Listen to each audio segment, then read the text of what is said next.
about the Stonewall riots, a major set of events that impacted the frontier of gay rights and set the stage for many uprisings in the future. While it's not the first of its kind, it definitely wasn't the last. So why, despite all the other battles, did this event stick in our history and later be referred to as the Gay Revolution? Before Stonewall took place, gay rights were non-existent. Police raids were common in bars that served liquor to LGBTQ+ clientele.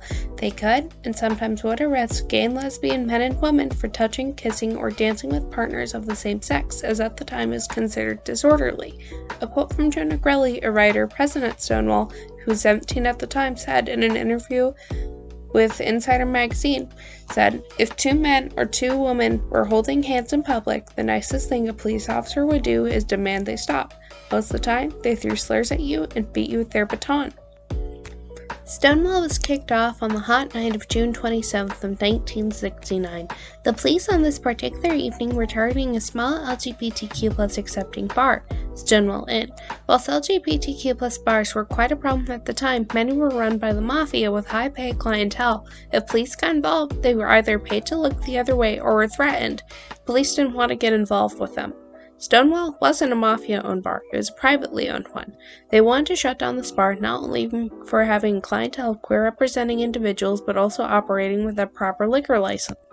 Whilst the spark of the riot is unknown, few report that after a masculine-dressed woman started resisting arrest, regulars started taunting the officers, yelling things like "copper" and "pigs" as they threw pennies and other objects at them. It was also reported that many homeless children who found these queer clientele to be their only support in their life flashed the police car and tires. What started out as a small bar raid turned into an uprising. The image that I'm showing up on screen at the minute is a photo of some of the damage done to the property at the bar after the raid. So, as you can see, it wasn't exactly the kindest of raids. At around 4 a.m. on June 28th, police officers barricaded themselves within Stonewall Inn until the riot came to a calm.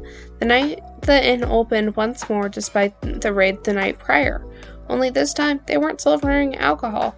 As more and more supporters came, it once again turned into another riot, in which police came and tear-gassed the crowd along with beating them with their batons.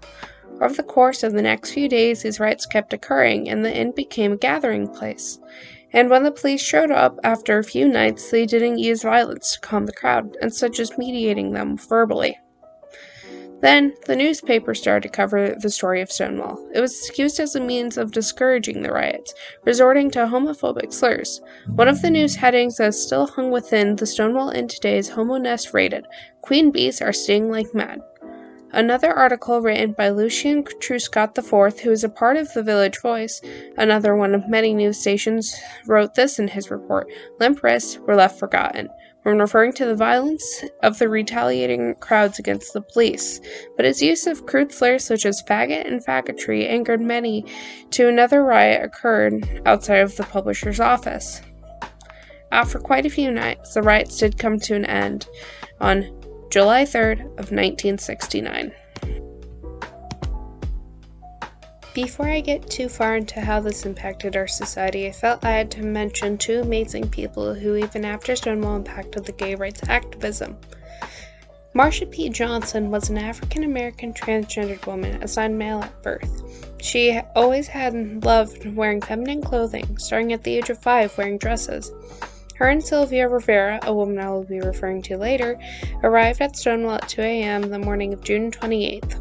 The place was already on fire, and there was a raid already. The riots had already started, she had stated in an interview.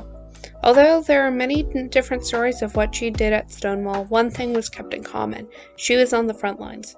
After Stonewall, she marched in the first Pride Parade in 1970, although frustrated about the exclusion of transgenders such as herself, and ended up alongside Sylvia Rivera founding the Street Transvestite Action Revolutionaries, STAR, where they openly encouraged trans youth to be themselves and spoke out against transphobia they faced. Marsha P. Johnson was found dead as her body floated down the Hudson River in 1992.